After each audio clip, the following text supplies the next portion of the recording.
pessoas, eu sou a Kenny, estou aqui com... Bertaldo, tudo bem, gente? E vamos começar mais um AnimaCast, o nosso podcast mais católico desse Brasil. E hoje temos a alegria de conversar com Dom Paulo Alves Romão. Dom Paulo é bispo auxiliar do Rio de Janeiro e tem muita história boa para falar com a gente. Tudo bem, Dom Paulo? Tudo ótimo. Estou muito feliz de estar aqui. Nunca fiz podcast. E agora estou estreando novidade, mas estamos aqui. Muito feliz, contente, para falar algumas coisas que com certeza vai ser bom para mim e para vocês. Que bom, Dom Esse podcast é um podcast de estreias, né?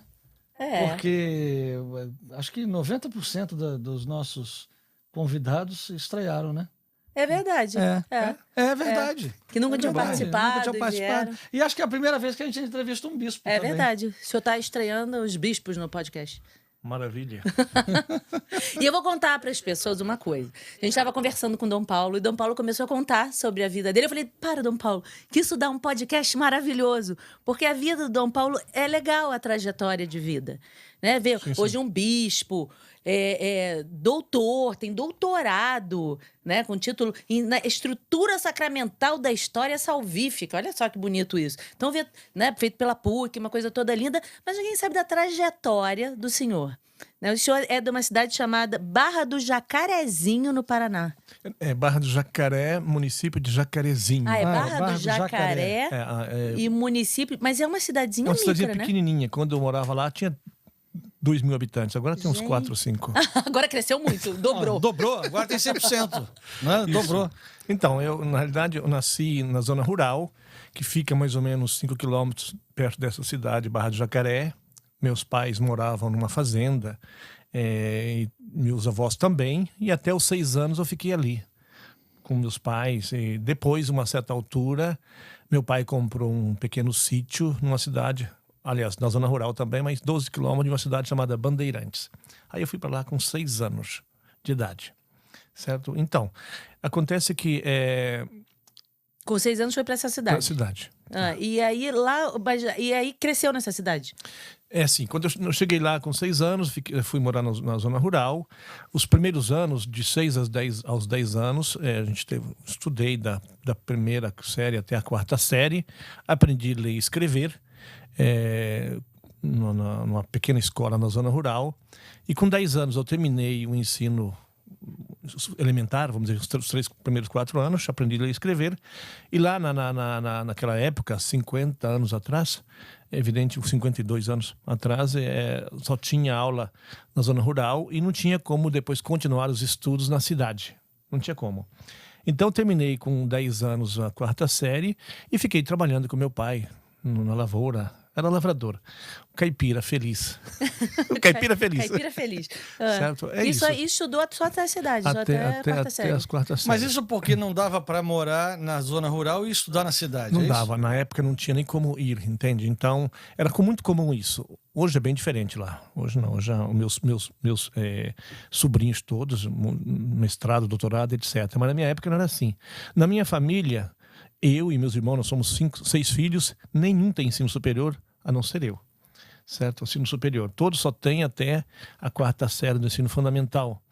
Enquanto eu estava lá, por exemplo, até os 10 anos, estudei só o elementar, evidentemente que até o caipira fala português tudo errado, né? Tipo, nós vai, eu trouxe, quer dizer, coisa de claro. do campo, sim. Que não tem estudo, tá?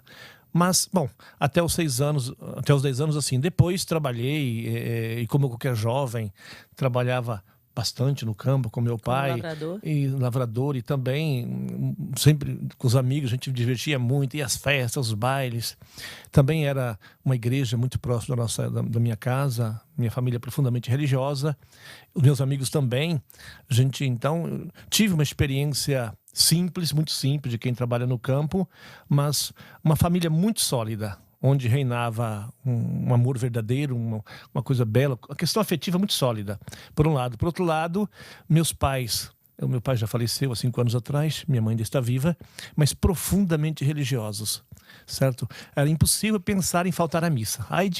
Meus pais iam todos os domingos, ai de nós se dissesse não. Eu lembro como se fosse hoje, eu tinha 8, 9 anos, até menos nessa época. E aí a missa era 8 horas da manhã, lá no sul é frio, né? A gente não queria ir, né? Meu pai, nada disso, levanta. A gente não queria, ela tirava o cobertor. Às vezes pegava até pela orelha. Botava pasta de dente na escova, levava eu e meu irmão no banheiro, escovar os dentes. A minha mãe fazia com as meninas.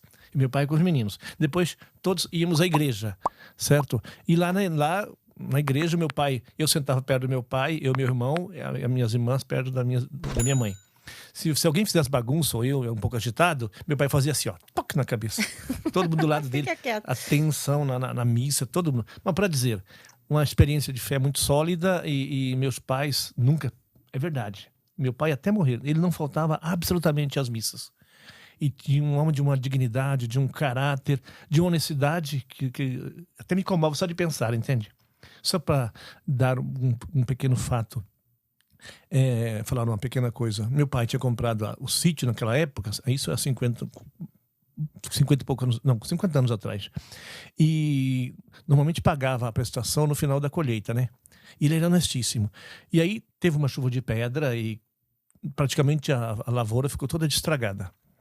E meu pai pediu, nós rezávamos o terço todos os dias, pedindo que acontecesse alguma coisa, para que a gente não perdesse o sítio, porque tinha que pagar a prestação no final do ano, aquela coisa toda, e ele não tinha dinheiro. E aí um senhor lá, Antônio Petrócio, que era um polonês, que veio até fugido da guerra no passado, e morou lá, e era muito rico, tinha uma fazenda muito grande, gostava muito, muito do meu pai. Um domingo, estávamos em casa almoçando, eu lembro como se fosse hoje, ele chega com uma bolsa, uma sacola de plástico, de papel marrom, e meu pai foi lá falar com ele, e depois de uns 15 minutos, meu pai voltou chorando, dizendo, olha, nós rezamos tanto pedindo a Deus que nos desse uma luz, que nos ajudasse. Seu Antônio Petrócio, que veio aqui, trouxe o dinheiro que eu precisava para pagar a prestação do sítio. Não sei quem falou para ele. Eu queria que ele cobrasse juros. Não, Sr. Benedito, o senhor paga quando o senhor puder, quando tiver uma boa colheita. Isso para dizer que um homem honestíssimo, de um caráter... Que rezava e via ação de Deus na vida. Exatamente. Então, é bonito demais. Só para dar um exemplo, como eu fui educado, eu cresci vendo isso, né? Um pai assim, uma mãe religiosíssima e caridosíssimos. Por exemplo, se tivesse uma família com dificuldade, meus pais davam um jeito de ir no mercado, compravam as coisas, não deixava as pessoas ficarem sem ajuda. Isso para dar um exemplo da formação que eu tive desde o início e o tipo de família que eu tive, né? Graças a Deus. Quer dizer, com um caráter e uma religiosidade muito firme, né? Isso. Apesar de serem pessoas simples, como o senhor estava dizendo, simples. Que falava até nós trouxe, Exato, mas de uma firmeza de caráter. Sim. Mas como é que foi? O senhor falou que dos seus irmãos, o senhor é que acabou por estudar. Sim. Né? O que houve de diferente para que o senhor pudesse estudar e os outros continuaram na lavoura? Se eu quisesse resumir uma palavra, desígnio de Deus. Certo? Primeira palavra. Depois, porque eu fui crescendo, é claro. 16, 17, 18, 19, 20 anos, eu sempre fui muito agitado. Eu queria fazer 1000 coisas, né? Queria que meu pai investisse, queria um jovem, cheio de vida, entendeu? Inquieto. E aí, meu pai, eu fui falar com ele, mas pai, por que a gente não aventura, não arrisca, não faz mais investimento, etc. E ele teve muita dificuldade para comprar o sítio, depois pagar, ele tinha medo de investir, né? Aí ele falou comigo, Paulo, aqui comigo é assim, se você quiser, você vai ter que seguir essa lógica, entendeu? E eu, claro que obedecia, mas a minha mãe falou comigo, Paulo, você quer ser lavrador a vida toda? Eu falei, não, mãe, meu filho, você é como eu, só que eu sou sua mãe, tá cuidando dos seus irmãos, eu não posso sair daqui, mas você pode muito bem sair, meu filho, vai ver a sua vida, vai para uma cidade grande. Eu, claro, tinha muitas cidades próximas lá que eu poderia ir. Mas aí, já na época, já tinha era preto e branco, mas já tinha televisão, né? E aí, eu via Copacabana, Rio de Janeiro. Vai pra lá que eu vou. Já que eu vou pra Copacabana. Eu vou pra cidade grande. Aí eu saí com 19 para 20 anos, lá do Paraná, sozinho, vim pra cá. E não conhecia alguém aqui? Na realidade, tem uma tia que eu não conhecia ainda, mas ela mora no Jardim Novo, Realengo. Aí na época eu escrevi uma carta para ela se eu podia ficar. Mas já estamos nos anos 80? 84 para 85. 84 para 85, okay. Tá? Eu já estava com 19 para 20 anos. E aí eu fiquei lá uma semana com ela, morando com ela. E o único trabalho que eu consegui no início foi vender Baú da Felicidade de Silvio Santos e Madureira. Vocês imaginem. E morando com ela. Deve ser uma maravilha vender o carnê do baú. Ainda mais alguém que vem do campo, entendeu? Aí, claro que eu não consegui vender nada. Nada? Nada, em um mês. Mas o senhor né, também falava, ainda tinha o português assim, meio mastruz, vai, nós vem. Claro. Ficou frustrado. Sim, mas só, entendeu? Frustrado. Né? Uma terça-feira, eu estava voltando para casa, muito triste. Falei, caramba, o que eu estou fazendo aqui? Um mês, não consegui vender nada. Fiquei triste mesmo, né? Parei num bar qualquer, aí em Jardim Novo Realengo, para tomar uma Coca-Cola. Aí aconteceu que o dono do bar me viu muito triste. Mas quem é você? Você não é daqui não? Eu falei, não. Aí comecei a falar, sou do interior do Paraná, etc. Esse senhor era um mineiro, que também veio do interior de Minas, da zona rural também, veio para o Rio de Janeiro, e montou um pequeno bar, um pequeno restaurante, e se virava, né? Ele falou, mas eu vou te ajudar, a sua história é parecida com a minha. Eu falei, como assim? Vou ligar para o meu irmão. Ligou para o seu irmão, depois veio falar comigo, olha, você pode estar aqui 7 horas da manhã? Era uma quarta-feira de manhã. Falei, claro que sim. Fui lá, o irmão dele trabalhava no hotel Hilton Palace, Copacabana. Ah, no Hilton. Sim. Aí me levou até lá. Ele viu tanto Copacabana. Viu tanto Copacabana que acabou em Copacabana. E aí, moral da história, eu fui lá, cheguei lá, a psicóloga me entrevistou, olhou pra mim assim, olha, tem trabalho aqui, mas não é pra você. Ué? Não é pra mim, por quê? Olha, não é pra você, ela disse, você tem boa aparência, espera uns 3 ou 4 meses que vai começar aqui, a gente vai treinar, se chama CUMIM, auxiliar de garçom. Aí você já pode fazer o treinamento e começar como auxiliar de garçom, porque o trabalho que está aqui não é para você. Mas que trabalho é esse que não é para mim? Olha, é faxineiro. Mas qual o problema? Qual o problema trabalhar como faxineiro? Mas só que no 3º andar, é o restaurante principal, tem que ter 2 faxineiros. O tempo todo limpando, porque o restaurante é muito grande, o andar todo, no 3º andar do Hilton Palace. Os garçons vêm pegar a comida, aquela coisa toda, o chão tem que estar sempre limpo. Para quando chegar outro cliente, tá limpo, né? Exatamente, tudo limpo. Você vai ficar... Só que o seu trabalho vai ser assim, das 10 às 3, das 7 à meia-noite. Você não vai ter vida, é só seu trabalho, só trabalhar. Você quer mesmo esse trabalho? Eu falo, mas eu vou ter o almoço? Sim. Vou ter o jantar? Sim. Pô, já tá bom demais. Eu vou aceitar, aceitei. Aí eu trabalhei quase 3 meses assim, limpando o chão ali. Só que eu estava trabalhando, ganhando meu dinheiro e tinha alimentação, tinha tudo.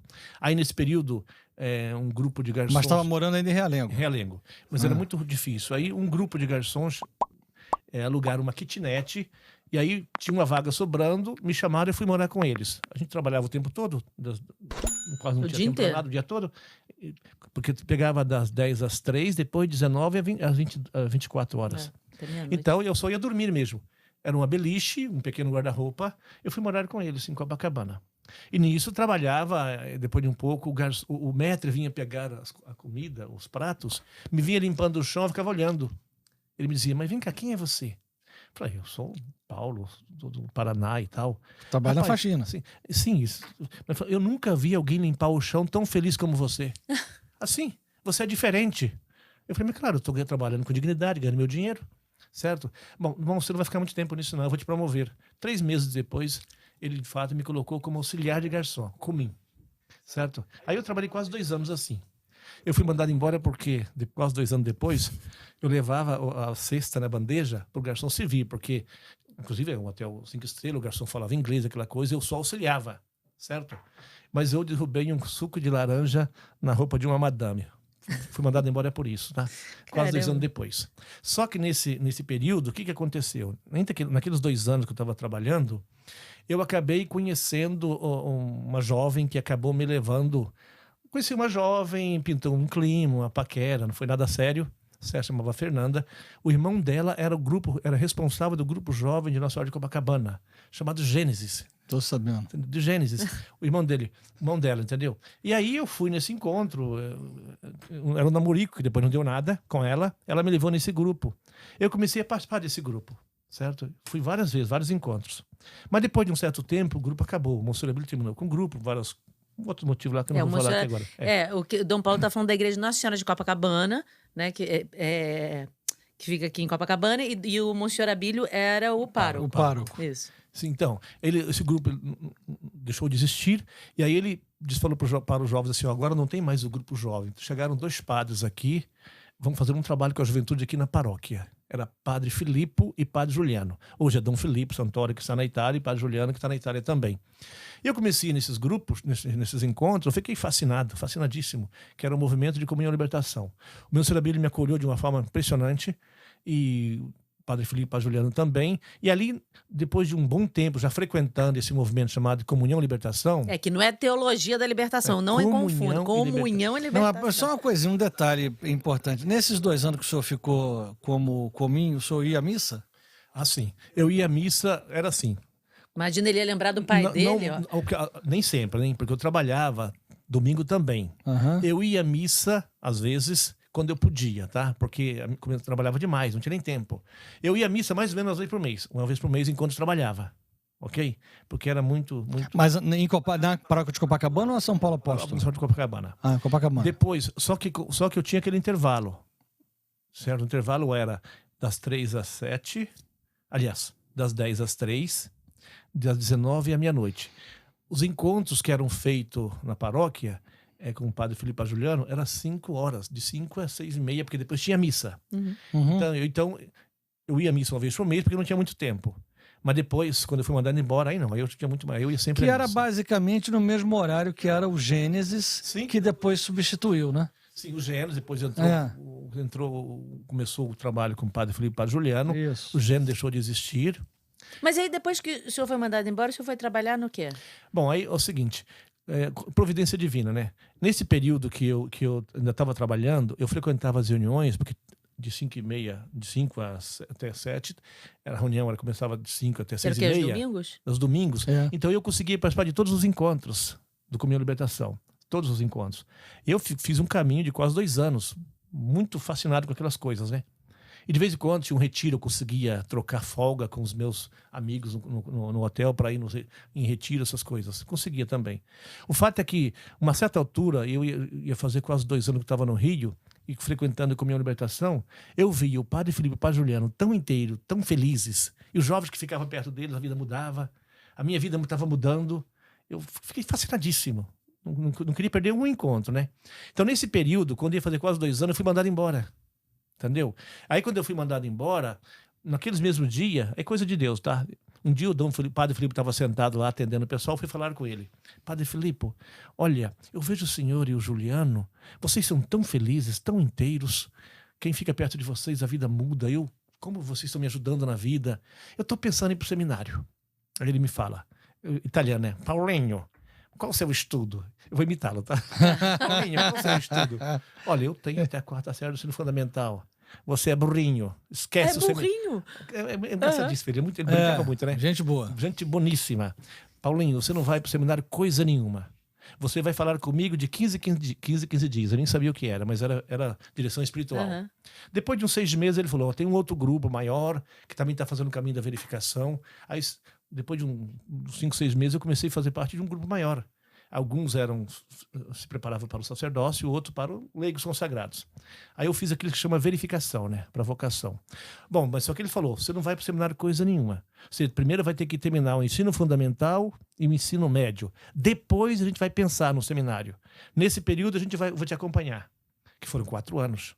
Eu ia fazer, porque eu estava trabalhando, ia fazer 22 anos, só tinha até a 4ª série do ensino fundamental, ia fazer 22 anos. Fui mandado embora. E aí, fui falar sobre a vocação, ele disse que eu tinha que terminar tudo. O que eu fiz? Eu tinha acima de 21 anos, hoje é o EJA. Na época, era o artigo 99. Você vai estudando e vai eliminando provas. Você sabe que existe isso, né? Até hoje tem isso. Sim. Você vai eliminando provas. Então, aquilo que todo mundo faz em 4 anos, eu fiz em 1. Só que eu estava desempregado e tinha guardado um certo dinheiro. Certo? Então, eu fiquei só estudando aquele ano. O dinheiro que eu tinha guardado deu para me sustentar aquele ano todo. E continuou morando com os outros garçons? Sim. Eu morava com os garçons e estudava. Estudei muito, muito. Certo? E depois terminei o ensino fundamental em 1 ano. E aí depois tive que estudar muito para entrar no Pedro Álvares Cabral, que é um colégio de ensino médio, aí em Copacabana. Pedro Álvares Cabral. É um colégio público? Público, à noite. Pessoal que trabalhava o dia todo, não tinha tempo, estudava à noite. Então eu fiz o ensino médio lá à noite. Aí eu fiz 3 anos, né? E com o desejo de entrar no seminário? Aí já estava verificando a vocação, já estava dentro de um caminho mesmo, verificando, acompanhado pelo Padre Felipe, na época, pelo Monsenhor Abílio. Aliás, um detalhe, eu fazia parte do grupo, tinha muitas meninas, né? Quando o Monsenhor Abílio ficou sabendo que eu ia pro seminário, Dom Felipe falou para ele, não era para falar, mas Dom Felipe falou, né? Era um pouco de segredo, né? Aí, tô lá na reunião, um punhado de meninas lá, ele chega a dar um tapa na mesa, olha, isso aqui vai pro seminário, não quero ver ninguém de olho nele. já afastando as meninas. O pior do Monsenhor Abílio era assim mesmo. Sim. Ele adorava bater na mesa. Ele vai pro seminário, pronto. Bom, depois eu fiquei... Mas deixa eu perguntar uma coisa pro senhor. Quando o senhor era pequeno, quando o senhor era menor, lá no sul, lá com seus pais, em algum momento o senhor chegou a pensar, eu vou ser padre um dia? Eu tenho essa vontade? Nada, nunca. Eu ia à missa, sentia um ardor, vi o padre, ela nada. Nada. Impressionante. Não sentia nada. Para mim foi uma surpresa. Por isso que eu falo, a vocação sempre nasce da experiência de um fascínio. Entendeu? Eu encontrei Juliana e Felipe, um grupo de amigos, eu fiquei literalmente fascinado pela forma como o que eles falavam e o que eles viviam. Aí eu comecei a entender de verdade o Evangelho, quando Jesus chama os apóstolos. Mestre, onde moras? Vinde e vede. Eu encontrei e fui atrás, comecei a seguir, fascinado por aquela experiência. Quer dizer, a alegria deles, né? A felicidade deles te contagiou. Me contagiou. E você falou, eu quero isso pra mim também, eu quero me sentir assim também. Exatamente. Né? E aí foi acontecendo. Aí depois fiz ensino fundamental, ensino médio, e aí chegou o período de fazer o vestibular para filosofia. E tinha um grupinho que estava se preparando, um grupinho de adultos que entravam para o seminário, todos com a mesma dificuldade que eu tinha. Mas o pessoal já passava pelo GVA ali também? Não. O senhor não era do GVA, não, né? Eu fui acompanhado por Dom Padre Felipe. Fala o que é o GVA. O GVA é um grupo de vocação adulta, que tinha na paróquia de Copacabana também. Né? E que tem na diocese. Ainda? Eu não sei se tem um GVA ainda. Só que eu já tinha sido acompanhado pelo Padre Felipe, então não foi necessário, entendeu? Aí, um grupo na época, era um grupo de 8 ou 9 seminaristas, todos que tinham um pouco atrasado nos estudos, nós entramos, fizemos vestibular, era uma turma, eu, o padre... Tinha um seminarista também, o José Carlos? Eluir. Acho que era José Carlos o nome dele, já não me lembro. Éramos 9, Eluir, eu, não lembro o nome de todos agora não, André Sampaio, Barnabé, e mais 3 ou 4. E aí, bom, depois eu fiz o vestibular, passei para filosofia. Na filosofia, claro, eu tinha um pouco de dificuldade, fiquei reprovado em latim, mas depois, lá assim, nos seminários, você faz o latim. Se você fica reprovado, você tem que depois fazer de novo, né? Aí a gente fazia à tarde no mosteiro. Fiquei reprovado, mas depois refiz e beleza. Consegui fazer a filosofia. As notas não foram tão altas, porque eu não tinha uma boa base, mas fiz a filosofia. Foi progredindo, estava indo. Exato. Agora, quando chegou na teologia, eu me destaquei por uma razão muito simples. Naqueles 4 anos que eu estudei ensino fundamental e ensino médio, dentro do movimento Caminho da Libertação, tem uma catequese, que se chama Escola de Comunidade, que se parte do homem, de uma antropologia, né? As questões do sentido, a busca do significado, as perguntas fundamentais que nós temos, depois uma cristologia, depois uma quisiologia. Fiz todos aqueles 4 anos um trabalho muito sério, de toda semana encontrar, aprofundar, junto com os amigos, acompanhados por Padre Felipe e Padre Juliano. Então, quando eu entrei para o seminário, cheguei na teologia, aquilo que eu estava estudando na teologia, eu tinha vivido como experiência naqueles 4 anos. Então, foi fácil. Na teologia foi muito fácil, porque quando você já faz experiência daquilo que a teologia ensina, o que está na teologia, aí foi facílimo nesse sentido. E eu, de qualquer forma, por conta disso, até me destaquei. Sobretudo na matéria de Dom Filipe, que era teologia fundamental, ele era muito exigente, os alunos tinham até medo. Ele só dava 10 por Espírito Santo, né? É verdade. Então, eu me destacava e eu acabei até, quando ele faltava uma aula, não podia, até pedia para dar aula para ele, porque eu já tinha os pontos na cabeça daquelas coisas que ele tinha me ensinado na experiência, né? E aí, depois, ajudava os alunos. Quando terminei a teologia, Dom Homer, que era o bispo da época do seminário, ele viu que eu gostava de ajudar os meninos, que eu tinha jeito para dar aula. Dom Estevão logo me colocou para dar aula no Matéria Eclesi, e o Dom Homer pediu que eu fizesse mestrado na PUC. Eu termino a teologia, Dom Homer fala comigo, Diácono Paulo, era diácono ainda, Diácono Paulo, eu quero que você faça mestrado na PUC. Eu levei um susto, porque eu não tinha um currículo, nunca tinha feito um trabalho científico sério, certo? Meus estudos foram um pouco atropelados. Mas aí eu fiquei assustado. Ele falou comigo, olha, fala com Dom Estevão, o monge Dom Estevão, um santo homem. Fui lá me assustar, Dom Estevão. Diácono Paulo, o que aconteceu? Você está pálido. Eu falei, não, eu estou um pouco assustado aqui, porque Dom Rome pediu que eu fizesse mestrado. Olha, mas Dom Estevão, o senhor conhece a minha história. Eu sempre falava com ele. Não é? Ele riu, né? Diácono Paulo, aprenda logo uma coisa. É caminhando que se aprende a caminhar.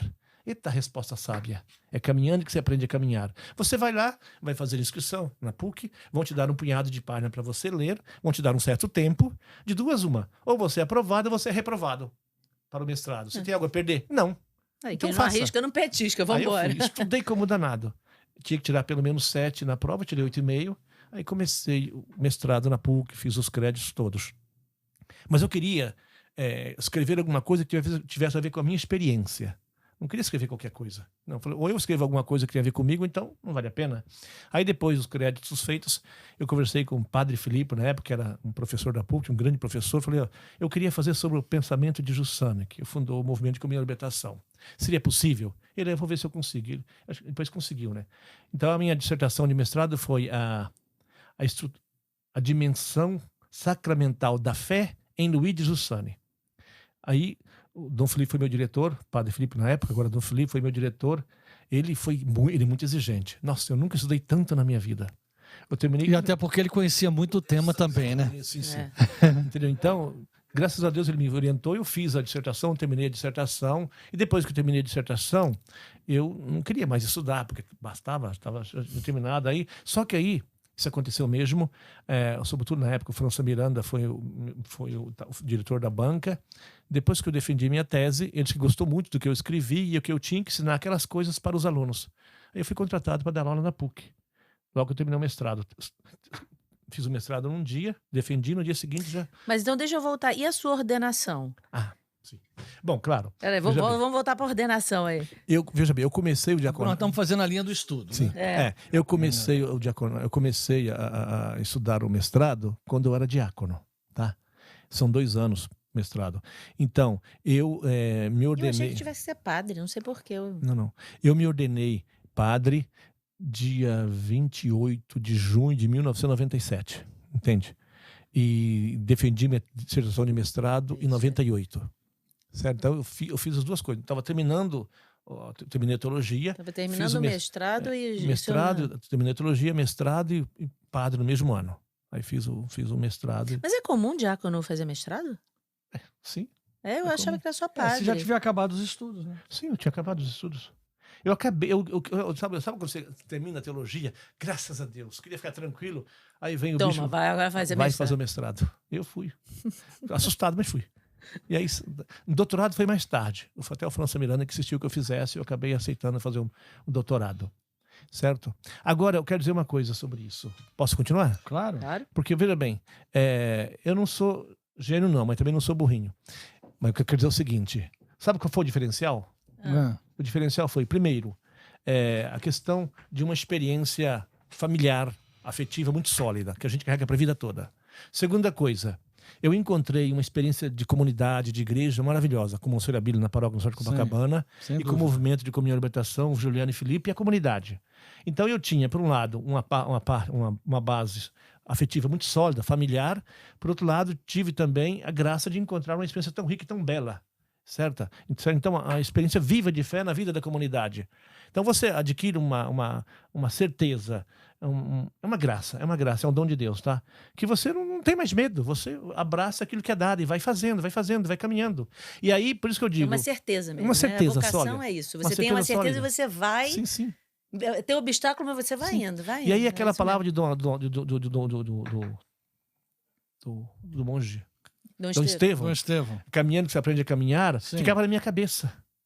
Entendeu? Passo a passo. As coisas vão acontecendo.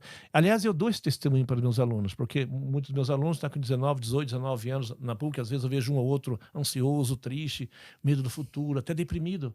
Eu dou meu testemunho e falo, olha, na idade de vocês, eu tinha o primário. Olha o potencial que vocês têm.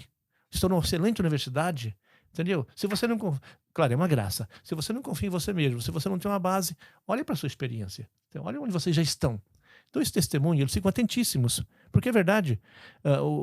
Não é uma inteligência... É graça, por um lado, mas, por outro lado, tem o lado afetivo e o lado espiritual, religioso. Uma diferença do senhor é que o senhor tinha tido a experiência, né? Quando se encontra um aluno com 19 anos na faculdade, ele pode até ter um grau, já está na universidade. Mas se ele não teve a experiência, Sim. dificilmente ele vai ter essa certeza e essa convicção para que caminhando é que você vai fazendo, né? Exatamente, tem Isso razão. vem de uma experiência.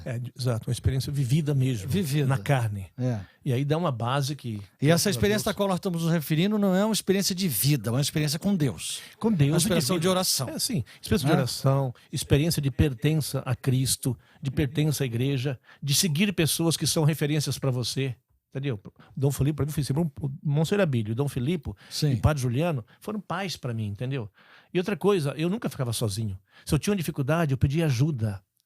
Ligava, falava, entendeu? Porque um jovem, para crescer e amadurecer, tem que seguir um adulto, alguém que é modelo, alguém que testemunha aquilo que vive. Era Monsenhor Abílio, Padre Filipe, Padre Juliano e os amigos da comunidade. Bacana, porque assim, imagina, veio sozinho do sul, né? Tinha, assim, os colegas que eram garçons estavam ali, mas não era um apoio que precisava. E encontrou nos padres, dos padres que o senhor citou, dentro da igreja, todo esse apoio, né? Sim, todo sim. esse caminho a seguir, essa direção. Sim, exatamente. Realmente Deus estava conduzindo ele tudo. Sim. Então, e aí você vê, eu lembro até um fato que é muito interessante. Na tese de doutorado, não foi Dom Filipe que me acompanhou, já foi o Padre Bimar na PUC. E quando eu terminei a tese de doutorado, eu levei uma cópia para o Padre Filipe, na época, não, Dom Filipe já. Aí ele olhou assim, né? Eu não tinha feito observações mais profundas em relação... Porque ele me ajudou muito, tá? Só que o doutorado ele não foi meu orientador. Então eu botei a Padre Filipe Santoro, Dom Filipe Santoro, minhas palavras de agradecimento, pelas palavras de apoio. Ele é muito engraçado. Paulinho, que palavra de apoio. Eu sou teu pai, e é verdade. Se você não tivesse encontrado a mim, o Juliano e a comunidade, o Monsenhor Abílio, a experiência viva de fé, você não teria escrito isso. Então, meu filho, falou assim, olha, então, por que palavra de apoio? Ele tem razão. Depois eu fiz tudo de novo. A Dom Filipe, minha profunda gratidão, ao Monsenhor Abílio, etc, etc. Meu pai espiritual. Aí ele é engraçadíssimo. Aí depois eu trouxe lá, já pronta a tese, refeita a dedicatória, né? Ele leu, o jeito dele falar, né? Paulinho, agora está católico. Entendeu? E eu fiquei comovido, porque é verdade, você... Seus pais vieram para sua ordenação? Sim, vieram. Imagino que deve ter ficado super emocionado. Meu pai, ele quase nunca chorava, mas na minha ordenação ele chorou. Ele é durão, não chora.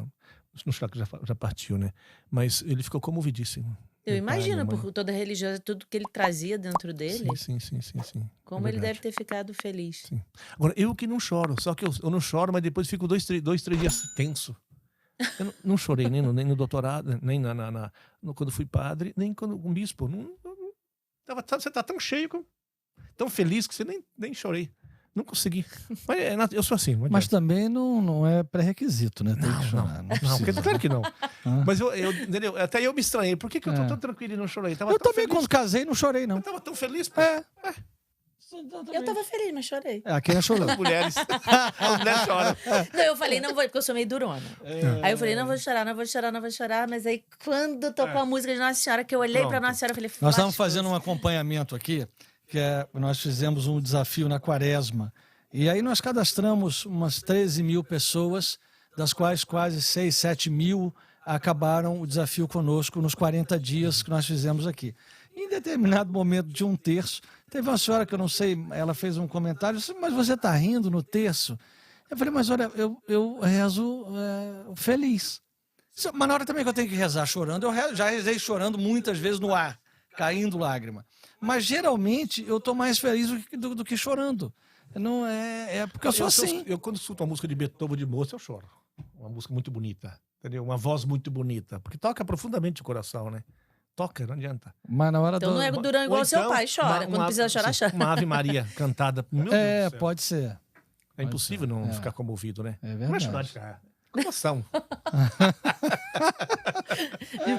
Não precisa tanto. Então, mas voltando a falar, porque assim, o que eu acho interessante é exatamente como... Porque assim, a gente vê a mão de Deus conduzindo a sua vida, mas também a sua docilidade de ter aceitado essa condução, né? Porque se tivesse dito, não vou por aqui, eu não vou por aí, mas teve uma sua docilidade para isso. O Padre Juliano, que está na Itália, vocês conheceram? Sim. Toda vez que eu encontro ele, quando vou à Itália, ele chama de Paulinho, você não pode nunca perder seu coração caipira. Entendeu? Bonito Não, mas é verdade, porque é aquele coração puro, sem maldade. E é verdade. Eu já me chamaram, muitas vezes já me chamaram de ingênuo. Eu sou ingênuo, sim. Essa ingenuidade, esse coração caipira que eu não vou perder nunca. Mas é consciente. É isso. Não, é exatamente isso. Uma vez também me falaram que você é muito boba porque você acredita nas pessoas. E eu falei assim, eu prefiro ser assim do que ter um coração duro e frio. É exatamente isso. Exato. É uma ingenuidade consciente. É uma vontade de ser bom, consciente, mesmo sabendo que vai tomar uns catiripapos pelo caminho. É isso, mesmo sabendo que alguém vai te prejudicar, não interessa. Exatamente tem que isso. seguir adiante. Domina esse desejo de bem. Exatamente isso. E manter essa pureza. Foi aquilo que o senhor estava dizendo, que o senhor limpava o chão com alegria. Sim. Não é isso? Limpava o chão com Exatamente. alegria. E depois o senhor voltou lá no Otton ou não? Não. Não? Não, depois que eu saí, não. Nunca mais? Nunca mais voltou lá?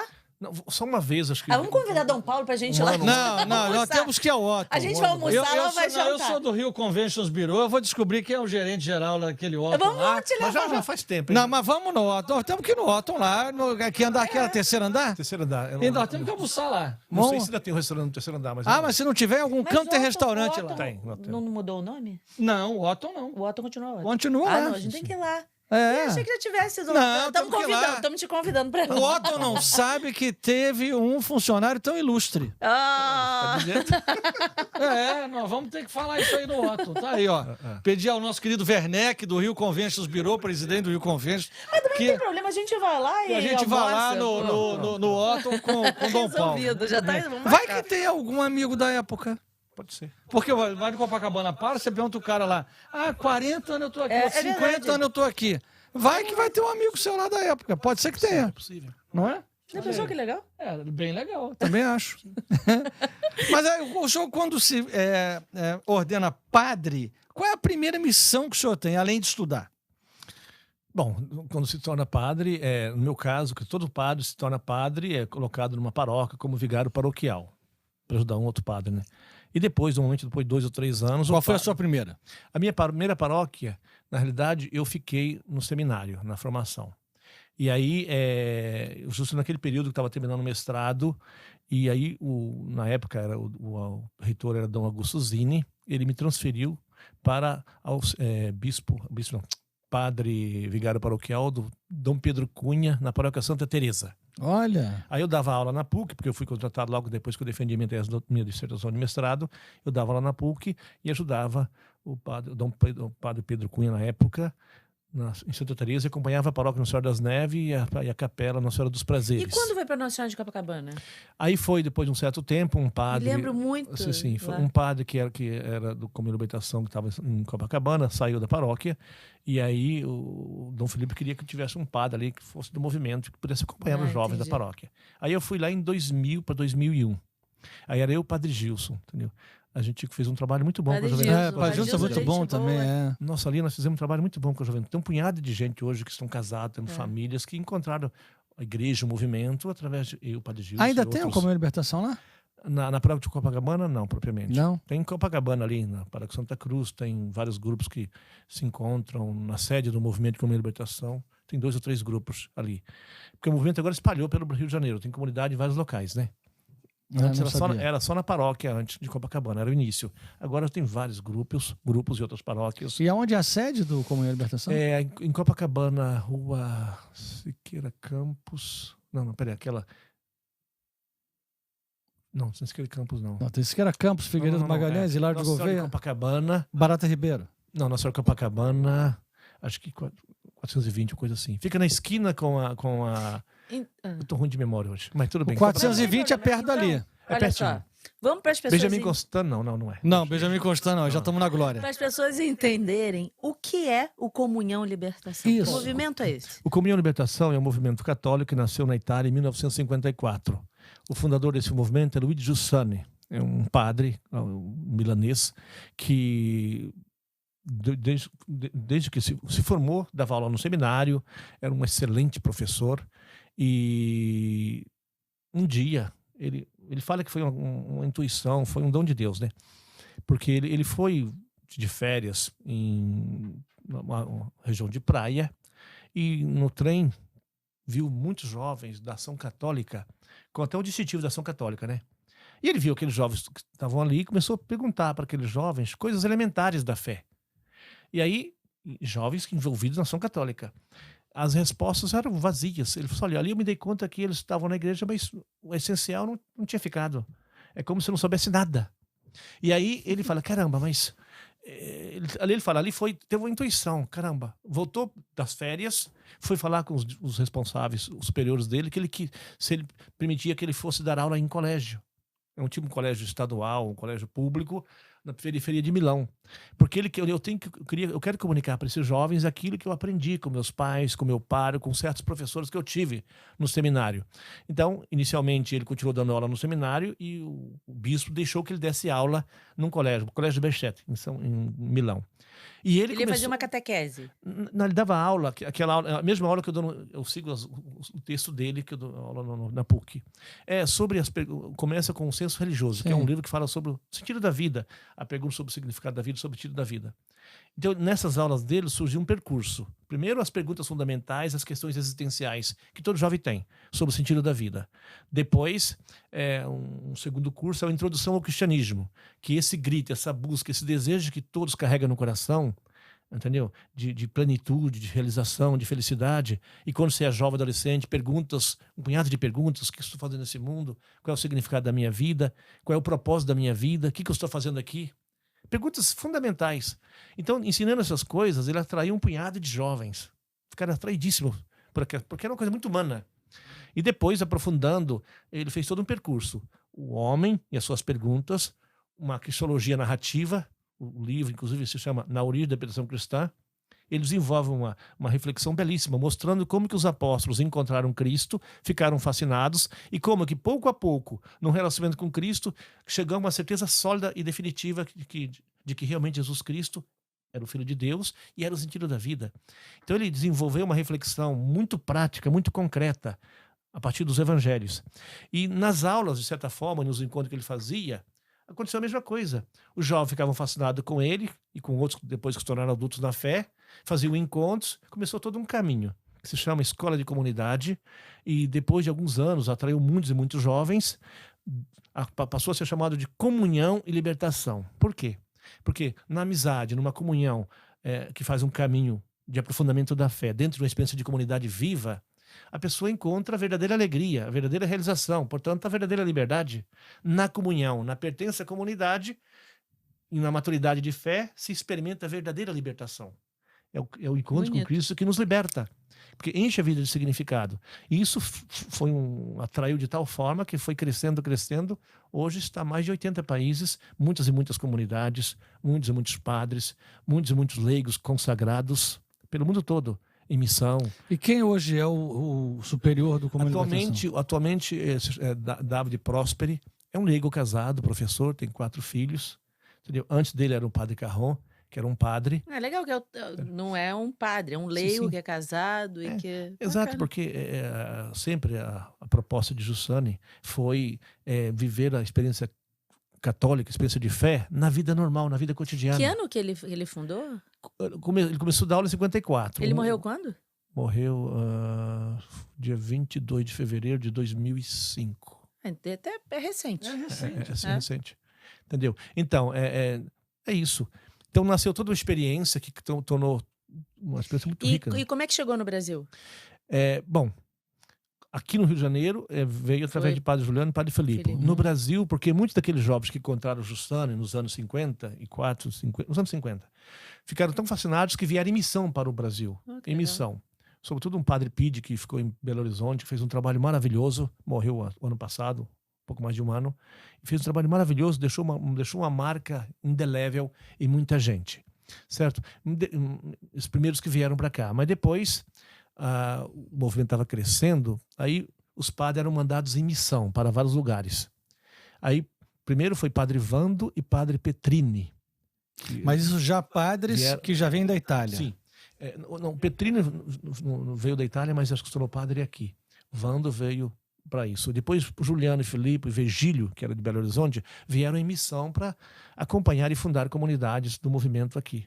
Entendeu? E Juliano e Filipe foi no Rio de Janeiro, foi onde eu os encontrei, e tudo aquilo que eu falei sobre Eu, por eles. acaso, tive a graça de os encontrar quando estavam descendo do carro na paróquia de Copacabana. Quem? Juliano e Filipe. Quando estava chegando? No dia. Nossa. na hora. E logo a seguir eles foram à capela do Santíssimo fazer a liturgia das horas e eu estava lá olhando do lado. Por acaso. De Deus. É porque você conheceu Dom Paulo quando Dom Paulo era... Paulo. Nós somos coroinhas A gente era coroinha juntos. Vocês foram coroinhas juntos, olha Agora só. somos coroões. Agora coroão. Entendeu? Olha que coisa. Gente, olha só. Mas eu participava lá um pouco também do movimento, vi um pouco, tive um pouco com eles. E também uma coisa que me marcava, enfim, entre tantas, era uma missa que os padres do Comunhão e Libertação faziam na igreja de Copacabana quando ela estava fechada. E eu, como era coroinha, eu entrava. E aí ficavam aqueles padres todos ali. Não tinha essa missa? Porque na terça-feira é o dia da folga. É da folga. Aí a gente botava Fica fechado para missa, limpeza. o movimento era a missa uma vez por semana. Então, na terça-feira a gente rezava a missa lá. Aí eu lembro que você estava lá. Mas é só eles e o Bertaldo, que não era do Comunhão e Libertação e nem era padre. Eu estava lá na missa com eles. Mas, gente, olha só. E assim, a pessoa que quer participar, isso tem reuniões nas igrejas, são centros, como é que, assim, tem centros separados da igreja, a casa, como é que funciona? O movimento Comunhão e Libertação tem, assim, o nosso caminho de catequese, vamos dizer assim, se chama Escola de Comunidade. São vários grupos. E para a pessoa entrar em contato, não precisa fazer ficha, não precisa nada. É só encontrar alguém e querer entrar em contato com pessoas que já fazem parte da Comunhão de Libertação e vir. É livre. Porque, a partir desse podcast, muita gente está assistindo pelo Brasil afora, até fora do Brasil. Como é que a pessoa... Existe algum site, tem um Instagram, tem alguma coisa? Assim, como é que a pessoa sabe? Movimento Comunhão e Libertação. Você pode entrar no Google lá, Movimento Comunhão e Libertação, Comunidade Rio de Janeiro. Tem telefone, tem tudo. Aí tem onde tem nos outros lugares tem também. Também. Tem lá o site central, que é em São Paulo. E também tem eu queria lembrar direitinho o endereço aqui. Barata Ribeiro, é isso mesmo. 540, sala 208. Ali em Copacabana, certo? E na esquina, exatamente na esquina tem Santa Clara, depois tem a outra... Figueiredo Magalhães. Não, Santa Clara... Não. Constante Ramos. Constante Ramos. Na esquina, Constante Ramos com Barata Ribeiro. Sim, já sei onde é. Exato. Então, ali é sede. Agora, mas é só entrar no... E a pessoa, ela participa de uma reunião semanal? Como é que funciona? A Escola de Comunidade é uma reunião semanal. A gente provoca, tem um texto para aprofundar naquela semana ou naquele mês. As pessoas fazem um trabalho pessoal e uma vez por semana se reúnem para aprofundar aquilo que foi meditado, foi lido e comparar com a vida, com a experiência, tá? Então tem vários grupos. Em Copacabana, nessa sede, tem um grupo quinta-feira, tem um grupo sexta-feira. Porque eu perguntar, uma pessoa que está entrando agora não vai conseguir acompanhar um grupo que já está lá há 2 anos ou 1 ano, enfim. Sim, mas a coisa bonita é isso, porque a pessoa vem, é acolhida. E, não, claro que não entende logo, mas encontra uma experiência tão bonita de acolhida. Depois entende. Depois entende. Ele vai indo, vai entendendo. E vai descobrindo. Vai mergulhando. Porque imagina como que isso começou. Deu uma aula de teologia, explicou. Não.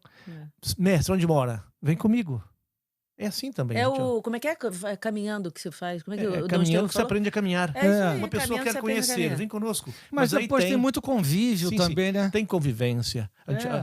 Na nossa experiência, às vezes acontece nas paróquias que no final do ano, os jovens que têm grupo dão um intervalo. Nós fazemos o contrário. Por quê? Porque quando eles estão de férias, é onde eles têm mais tempo. Então nós fazemos encontros, convivências, férias em lugares bonitos e levamos os jovens, entendeu? Às vezes do Rio, de São Paulo, Belo Horizonte. E quem não é jovem? Tem os adultos, a férias dos adultos. Por exemplo, tem adulto querendo entrar. Nas próximas férias dos adultos, se vocês quiserem ir, maravilha.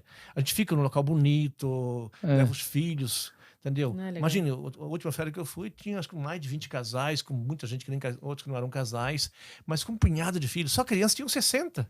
Olha. Nas férias que eu fui. É muito legal. Eu, por acaso, fui ao Paraguai com o Comunhão e Libertação na visita do Papa João Paulo II. Sim. Foi com o Comunhão e Libertação? Foi com o Comunhão e Libertação. Com o Padre Felipe e o Padre Juliano. Sim. Mas, gente... Eu não podia porque trabalhava muito. Lembra disso? Claro. Tava trabalhando no hotel. Nós ficamos numa escola. Tava trabalhando no hotel. Nós ficamos numa escola lá. Foi lá que o cachorro comeu meu frango. Ai, meu Deus do céu. Fala sério. Isso foi em 1900. Ih, cachorro com linguiça. 87, não? 80 e tanto. É que ele conta a história que ele caminhou a noite inteira debaixo de chuva. Aí que ele chegou na escola todo molhado. Ele já contou essa história, não sei quantas vezes. Todo molhado. E só eu comprei um franguinho. Comprou um frango, morrendo de fome, não tinha nada pra comer. Não, aí eu fui tirar a roupa toda molhada, quando eu voltei o cachorro tava comendo meu frango. Ou seja, não tinha com cama. frio e com fome. A gente dormia naqueles colchonetes que botavam em sala de aula, né? E daí o cachorro pegou meu frango. Tá vendo? Dormiu com fome e com frio. E comigo, e quase que peguei aquele cachorro pra comer ele. Ó, os protetores dos animais vão te dar um tiro aí, vão ficar bravos com você. Fala que brincadeira, não pegou o cachorro pra comer, não fez nada com o cachorro. Não, ele que comeu meu franguinho, só tinha aquele frango, tudo fechado. Imagina o Papa lá. E a gente foi pra um campo lá chamado Nil Iguaçu. E todo mundo, como eu, Libertação foi lá. Todo mundo andando debaixo daquela chuva. Lama do joelho para baixo. Aí você ia pisando, era um campo de paraquedista. Aí você ia pisando e ia mergulhando na lama. Eu falei, gente, olha, eu tô vendo o Papa do tamanho da cabeça de um alfinete. Eu vou voltar para casa e vou ver o Papa sem eu estar tomando chuva e vou ver pela televisão, que é melhor. No caminho, fui voltando, comprei o frango. Porque a gente já tinha ido com o Dom Filipe e com o Padre Juliano olha, o pessoal não é mole, não. Eles arrumaram um jeito da gente ir para uma casa ao lado da Nunciatura. E o Papa, olha lá o que a turma arrumou. Do Papa chegar na sacada da casa, portanto, a gente não entrou na Nunciatura. Só que quando ele chega na sacada da casa e olha pela varanda do quarto, ele vê a casa do vizinho. E quem é que está na casa do vizinho? Todos nós lá com o violão tocando Amanhecer pro Papa. Entendeu? Fala sério. Aí como eu já tinha visto o Papa tão de perto, quer dizer, eu estava debaixo, tinha um muro, o Papa estava aqui, ó. Tava vendo o Papa, né? Então eu falei, não, esse negócio desse campo de paraquedista aí, tchau, eu vou voltar para a escola. E aí eu comprei o franguinho e no caminho... Gostei do franguinho. Foi o último franguinho do espeto lá da moça e pronto, o cachorro pegou. Com fome. Agora, para ver como é que a Igreja Católica, assim, ela é muito bonita, porque tem... Já veio gente aqui para falar do Opus Dei, tem a Renovação Carismática, tem um Comunhão Libertação. Quantos movimentos dentro da igreja e que a pessoa, às vezes, eu me identifico mais com esse, eu me identifico mais com aquele, eu me identifico mais com aquele outro. Tem, né? O céu arrumou um jeito de arrumar uma roupagem que encaixasse para cada um, e cada um se sentisse bem e estivesse junto ali, seguindo o Senhor. Isso é muito interessante. O Papa João Paulo II usou uma imagem que eu sempre gostei muito, de uma grande sinfonia. Certo? A sinfonia são muitos instrumentos. E a harmonia, a unidade faz a beleza da música, né?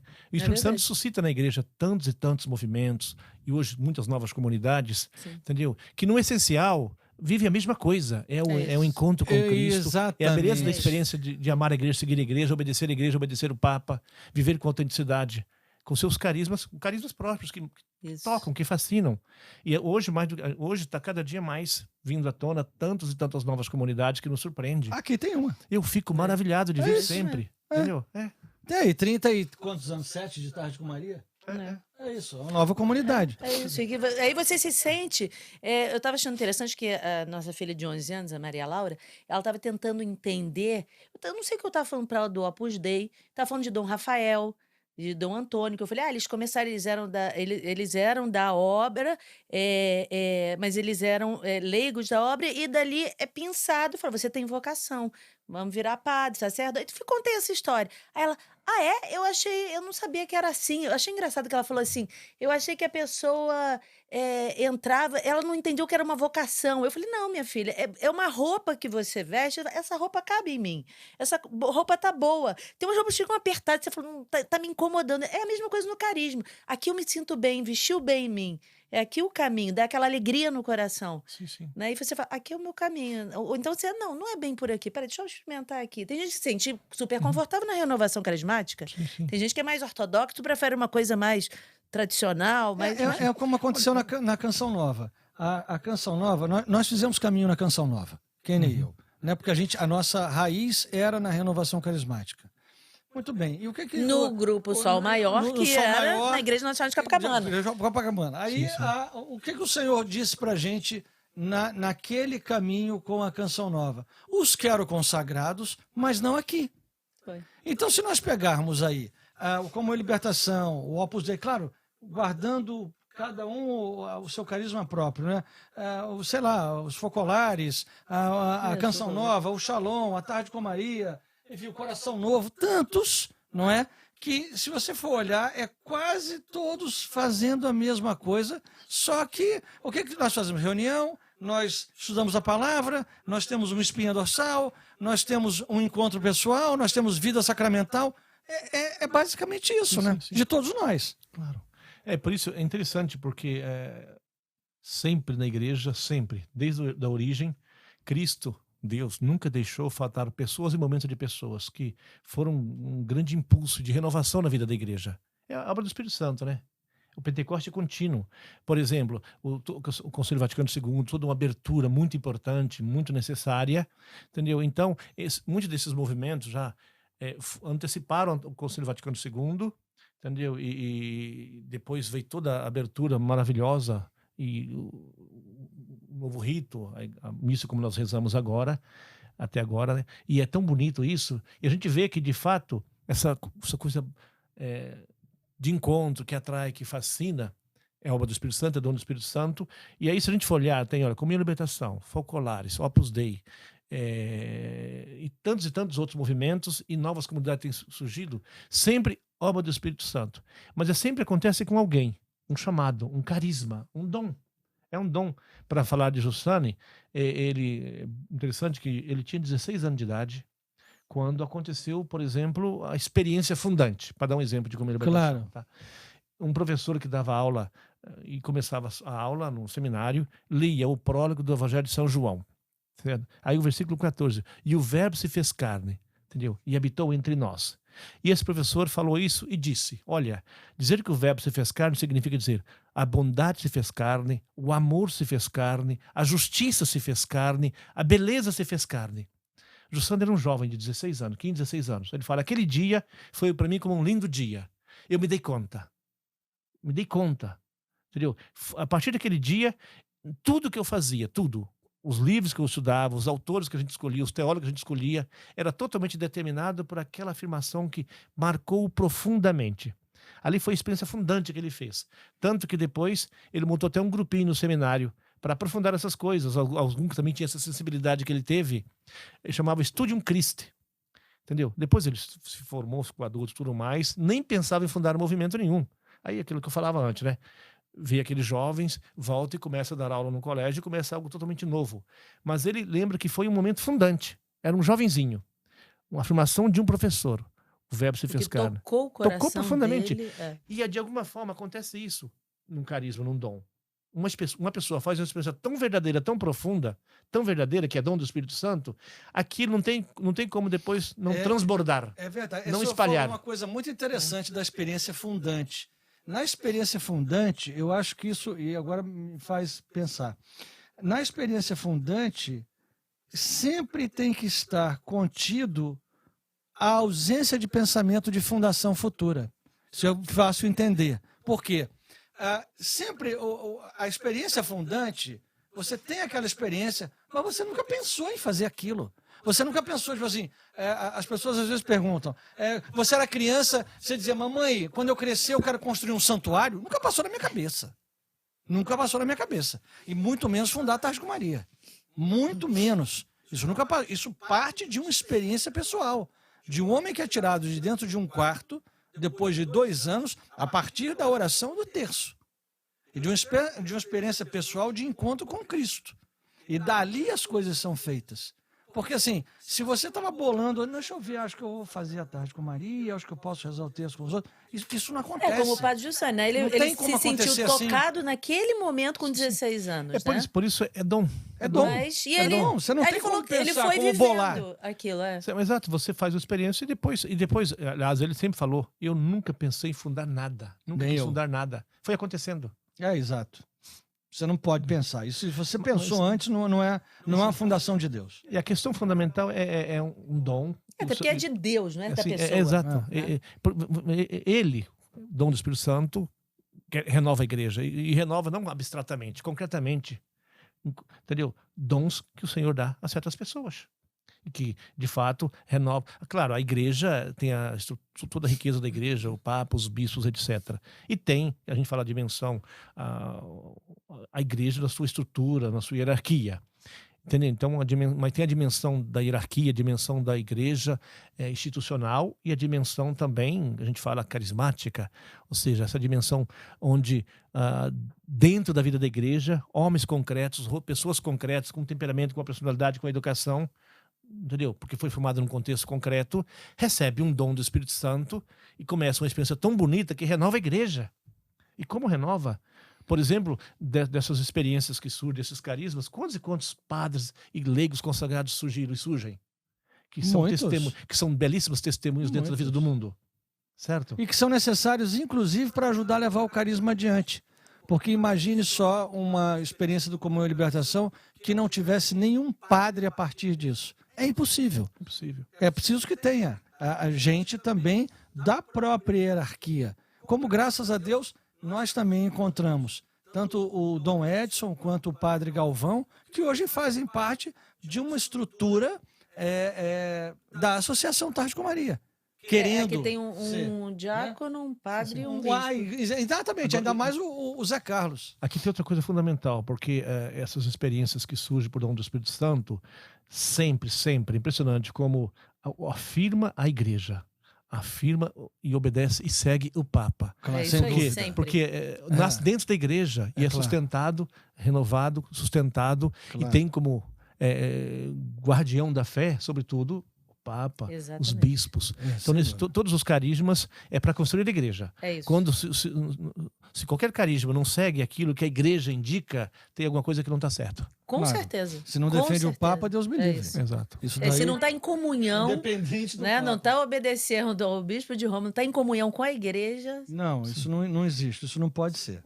Porque daí porque Cristo fundou sua igreja para que ele continuasse presente no tempo de forma interessante e fascinante através de pessoas.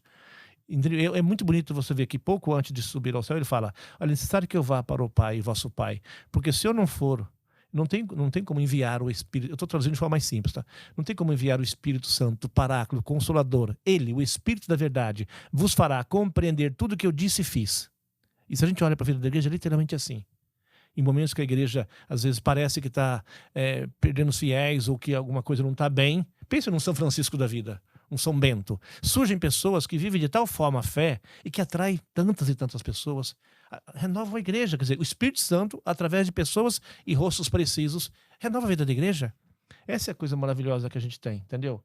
E aí, também, papas colocados na hora certa. Meu Deus, olha, eu sempre digo, o Bento XVI é um santo homem. Quando ele se deu conta, ele mesmo renunciou para que viesse alguém que pudesse corresponder mais à necessidade da igreja. Agora veio Francisco.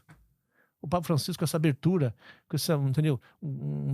Impressionante como insiste na misericórdia, no amor, na acolhida, a igreja em saída. Uma simplicidade. O anúncio bonito, interessante, voltar às origens, comunicar a cultura do encontro. O encontro com Cristo, algo bonito e interessante que fascina. E pede para as igrejas estarem abertas também. Estar abertas, sempre abertas. Não então, é sempre, não fechar nunca. Aí você vê o dom do Espírito Santo. Dom do Espírito Santo, sem dúvida nenhuma. Quer dizer, sempre, a igreja Deus nunca deixa faltar pessoas, momentos de pessoas dentro da vida da igreja. Sempre. Porque a ação do Espírito Santo nunca é abstrata. Age em pessoas. Agora, o que a gente está falando aqui é importante para quem está assistindo aqui ao podcast, para saber assim, porque às vezes as pessoas ficam meio perdidas. Elas querem querem frequentar alguma coisa, mas, eu só vou à missa ao domingo, mas eu não sei. Aí, aquela catequese que foi dada há tanto tempo atrás e que ela nem lembra direito, que também com aquela idade, 10 anos fez a catequese, não dá para ter um aprofundamento, era criança, né? É uma coisa assim, aí ficou com aquilo e depois o que eu faço, eu não sei. É interessante buscar conhecer ou Comunhão Libertação ou outros grupos e falar assim, poxa, eu me encontrei, porque ali vai conseguir ter um aprofundamento. E depois, quando a pessoa também justamente deseja de verdade aprofundar a fé, busca, sobretudo quando passa por certos momentos difíceis, como foi a pandemia, quantas e quantas pessoas, por conta de dificuldades que viveram, até ansiedade, se deram conta que precisavam e votar para a igreja, e muitos votaram. Aliás, agora nessa Semana Santa, mas nossa, as igrejas ficaram lotadíssimas, muito mais do que antes. Então você vê que as pessoas, também os momentos difíceis que vivemos, pandemia, etc., nos sensibiliza muito mais. Pessoas que já estavam um pouco afastadas da igreja, mas às vezes por uma situação difícil começa a repensar tudo. Entendeu? Isso de uma forma muito interessante. É E verdade. tantas e tantas pessoas começam a voltar, começam a querer retomar a beleza que experimentou antes, porque a vovó levava na igreja, ficou tocado com alguém e tudo Muitos mais. querem até regularizar a situação de casamento. Exatamente. Nós temos acompanhado muita gente assim. Então, eu digo, procura as paróquias, procura os movimentos, as comunidades, sempre tem alguém. Isso. É só você, É você isso, não, é deseja? importante. Tem. É isso. Agora, Muitos caminhos. Nessa ação do Espírito Santo, de repente, o Espírito Santo diz assim, o Padre Paulo vai virar bispo. E aí? Como é que foi? Aquele dia ali que você abriu aquela cartinha e disse, olha... Bom, quando acontece é segredo absoluto, né? Mas agora eu já sou bicho, tá tudo bem. Não, na realidade... Agora pode contar. Eu nem sabia, eu nem imaginava, tá? Quer dizer, não, na realidade o pessoal comenta. Começa um quando alguém é indicado, tem sempre os comentários, tá? Mas eu, quando recebi a notícia, me ligaram que o Papa João Paulo... O Papa Bento XVI... Não... Papa Francisco, hein? Papa Francisco, há 6 anos atrás. Foi Papa em Francisco. 2016. Foi, né? o Papa Francisco. Foi o secretário, né, que ligou da Nunciatura, que tinha me nomeado bispo auxiliar daqui da cidade do Rio de Janeiro. Eu estava dando aula na PUC. Tocou o telefone, estava na sala de aula. Aí eu saí. Claro, levei um susto, né? Viu aquele número lá de Brasília, né? Vou atender. Sim. Aí eu atendi, e quando ele falou isso, eu falei assim, ó. Você aceita? Eu disse, olha, eu amo demais a igreja para dizer não. Só consegui falar isso. Acho que entendeu errado. Como? Não entendi. Eu falei, sim! Sim! A pessoa do outro lado só ouviu o não. Parece aquele programa do Silvio Santos. Sim ou não? Não. Só ouviu... Sim! Sim. Entendeu? Eu sou cheio de limites, mas aprendi a amar a igreja de verdade. Mas eu jamais diria não. Mas você não tinha recebido nenhuma carta, nada? Nada. Foi o telefonema mesmo? Assim, alô, oi, olha, Padre Paulo, tudo bem? O senhor está dando aula aí? Só um minutinho, ó. Negócio é o seguinte, acabei de receber uma carta aqui, o Papa nomeou o senhor, tá? O senhor está nomeado, por favor, comparecer aqui em Brasília amanhã de manhã. Não, primeiro pergunta se aceita. Não, bom, eu não vou entrar em detalhes. Mas eu disse aceito, depois aí aconteceu tudo. Que beleza. E aí o senhor virou bispo. E aí com bispo, com qual missão?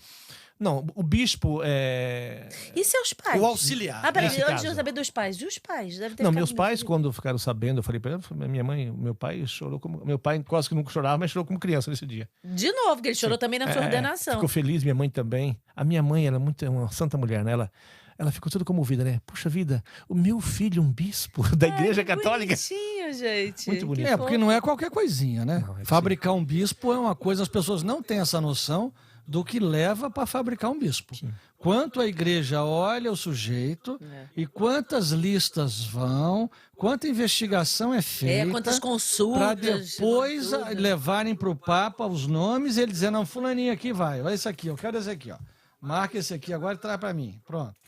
Não é 2 minutos, não. E, geralmente, quando há algum problema e cai a lista toda, é um outro caminho longo de novo, né?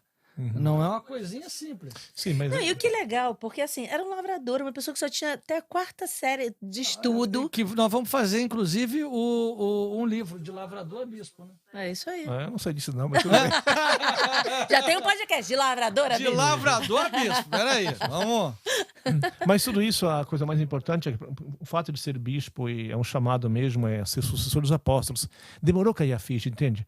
Mas a primeira coisa, o bispo é um pai, tem que ser um pai, né? E tem que ser o primeiro a dar testemunho. Eu até gosto, porque a mitra, ela indica para cima, né? A mitra. Eu sempre digo, indica para cima porque o bispo é o primeiro a ver o relacionamento com Deus. Tem que ser o primeiro a relacionar-se com Cristo, com o Senhor. Entendeu? Porque para conduzir, tem que ser conduzido. E conduzido pelo Senhor, né? Pelo Espírito Santo. Então, essa experiência é muito importante.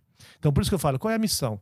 Claro, cuidar das pessoas, cuidar das pastorais. Eu acompanho toda a juventude, o setor juventude da arquidiocese, faço retiro, faço encontro com eles. Entendeu? Mas, antes de tudo, é a experiência de alguém que dá a vida por Cristo, ama Cristo e a igreja e tem um desejo imenso de comunicar a todos a beleza da fé que vive. É o testemunho e o anúncio, entendeu? Por isso eu gosto muito de São Paulo, mas gosto demais. São Paulo queria falar para todo mundo e falava para todo mundo, né? Até disse, olha, ele tinha tanta certeza sobre Cristo, que Cristo é tudo, que ele até desejava ir antes, mas depois, não, mas se eu tiver que ficar, eu fico. Eu falei, eu quero ficar muito tempo. Assim, porque você faz uma experiência tão bonita, você quer comunicar para todo mundo. Sim. Mas todo católico convicto que faz a experiência da fé não pode ficar no seu mundinho. Acaba sendo criativo. Quer comunicar para todos a beleza da fé. Porque transborda. Você não aguenta guardar aquela alegria. É tipo quando... Muito mal comparando, tá? Mas você vê um filme bom, você fala assim, pô, vai ver aquele filme é legal. Você vai pra ver aquele filme, ou já comeu aquela comida, você quer que a outra pessoa partilhe daquela alegria com você. Exatamente. Ainda mais de algo tão profundo, tão grande como a fé, que nos preenche totalmente. É muito mais do que indicar um filme, do que uma boa comida. Né? Sim, mas é esse transbordar, você quer mostrar. A palavra responsabilidade vem de responder. Nós sabemos, responder a um chamado. Mas isso é para um bispo, é para uma mãe de família que é católica, educa seus filhos da fé, é para você, para todos nós. Entendeu? Um dom tão maravilhoso, temos que responder com generosidade, entendeu? Em primeira pessoa, ao Senhor e naturalmente, comunicar isso a todos. Mas aí o senhor foi designado, então, como bispo auxiliar para tratar da juventude. Qual é a sua primeira missão como bispo auxiliar? O bispo auxiliar, ele é bispo auxiliar para auxiliar, nesse caso, o cardeal, o bispo titular da diocese, entendeu? E ali depois, no Rio, nós temos vários bispos, tem várias pastorais, vários grupos, várias dimensões. Então, cada um é destinado... Por exemplo, eu fiquei responsável pela juventude, porque eu sempre gostei de trabalhar com a juventude, e tenho jeito para isso. Depois também, sempre dei aula, então, fiquei também como bispo responsável pela educação, o vicariato episcopal para a educação. Claro, tem os padres auxiliam, eu sou o bispo referência e os padres auxiliam. Então, a juventude, a educação, também os colégios. Mas o senhor tem algum vicariato também? E também, aí tem o vicariato territorial, o meu vicariato norte. E vicariato temático é o vicariato episcopal para a educação. Para a educação. Que são que eu acompanho. E o Comunhão e Libertação, como é que hoje o senhor consegue vivenciar isso? Não, Comunhão e Libertação, ele é um movimento praticamente de leigos, né, que tem como objetivo, antes de tudo, claro, seguir a igreja, obedecer a igreja, e também serem testemunhas, sobretudo no mundo do trabalho, nas universidades, nos colégios. E eu, como cresci também com essa espiritualidade, eu sou bispo da igreja. Eu não sou daquele movimento. Na realidade, eu sou bispo e o bispo acompanha todos, tá? Agora, eu cresci numa espiritualidade que me ajuda muito a viver a minha fé, a minha vocação, e siga essa espiritualidade. Claro. E que me ajuda, inclusive, a abraçar todos e estar com todos. Sim. Porque, mesmo as diferentes carismas, mas a essência, o coração, é Cristo, mas mesmo, por exemplo, Dom Orani, que é cisterciense. Exatamente. Né? Ele é bispo da Igreja do Rio de Janeiro, ele é cardeal da Santa Igreja, mas ele é cisterciense. Sem né? É a formação, Dom né? Antônio vem do Opus Dei, é bispo auxiliar do Rio. Isso mesmo. É isso, isso não tem... Você traz com você toda aquela... Não tem impedimento. E é muito bom que você, por exemplo, e essas pessoas que vêm também, que cisterciense, o Opus Dei, etc, também tem toda uma experiência que nos ajuda, que nos fascinam. Claro. Entendeu? E que ajuda todos. E como é que está a preparação para a Jornada Mundial da Juventude? Bom, em termos de preparação, em Portugal, não sei muito bem. Não, mas aqui do pessoal daqui que vai para lá. A gente está tentando conseguir mais pessoas para ir, mais jovens, tudo mais. Tem um grupo oficial, tem 15 a 16 pessoas. A gente vai ter jornada e pré-jornada. E outros grupos também. A nossa filha do meio vai. Só que tá muito caro, né? Bem caro. Então, esse ano são pouquíssimas pessoas, infelizmente, entendeu? Em outras jornadas, em vários grupos das paróquias, vários padres tentaram montar certos grupos e desistiram, porque realmente ficou muito caro. Para o jovem, de um modo especial, né? Então, não irão muitos grupos, não. Tem muitas pessoas, então... Mas tem um grupo oficial. A jornada é uma experiência tão bacana. E o que nós teremos aqui na Arquidiocese para... Na Arquidiocese, a gente começou a peregrinação dos símbolos da jornada, a cruz e aquele quadro bonito de Nossa Senhora. Tivemos adoração aqui. Sim. Que é uma réplica do que está percorrendo Portugal, é isso? É sim, uma réplica. E também vai ter um dia 22 de julho, a gente vai ter um evento na Catedral, interessante, porque vai ter testemunhos de pessoas da jornada de 2013, testemunho de pessoas que casaram, que também escolheram a vocação, a consagração, etc. Em julho vai ter esse evento. Mas no dia da jornada tem alguma coisa simultânea, não? Ainda, a gente está pensando em alguma coisa, mas não tem nada elaborado ainda. Tá. Entendeu? Está sendo desenvolvido. Poderia ter alguma coisa para os jovens acompanharem, não sei, né, em algum canto junto. Mas também deslocar no Rio de Janeiro não é fácil, viu? Hoje nós tivemos um deslocamento aqui, 3 horas para ir ali e voltar, não é? Está muito difícil. Está muito difícil. Sim. Então, estamos pensando em alguma coisa assim. A gente está... Entendeu? Primeiro, essa coisa da peregrinação dos símbolos, a adoração que já teve aqui. Vai ter na catedral também um dia de testemunho, de missa e tudo mais, que vai ser dia 22 de julho. Os jovens estavam muito empolgados aqui a madrugada toda. Sim. Foi um negócio muito interessante aquilo, né? O cardeal veio também e celebrou a missa, né? E depois o Dom Edson celebrou a de encerramento. Então foi 6 da manhã. Foi 6 da manhã. Mas olha, é uma história interessante essa, né? Com certeza. É uma história muito boa e que enriquece muito a vida. E para mostrar para as pessoas e as pessoas se deixarem conduzir e ver como é que Deus vai levando e Deus vai guiando e mostrando as vocações, não necessariamente para se tornar padre ou, enfim, para o que for, né? Seja para o matrimônio, seja para seguir um caminho, se tornar uma pessoa consagrada em alguma comunidade. É sacerdócio ao espírito e... Sim. Né? E caminhando. Sim. Eu sou muito grato ao Senhor pela vocação que Ele me deu, nunca podia imaginar nada disso. Mas quando você, justamente, para retomar até o que eu falava antes, nasce num lar onde os pais são testemunhas, e vocês, por exemplo, têm os seus filhos, e sabem que é exatamente assim, então já tem uma base muito boa. Certo? E depois aconteceu também a graça de ter encontrado uma experiência tão viva, padres tão inteiros e tão realizados, tão felizes, Juliano, Felipe, Monsenhor Abílio e outros, entende? Então você fica fascinado, vai atrás, depois começa toda uma experiência e você vai seguindo, e aí você vê acontecer. Você olha para trás, vejo todos os passos. A única coisa que eu posso dizer é o seguinte: por graça de Deus e por uma educação que eu tive, eu sempre disse sim, e vou continuar dizendo sim. Entende?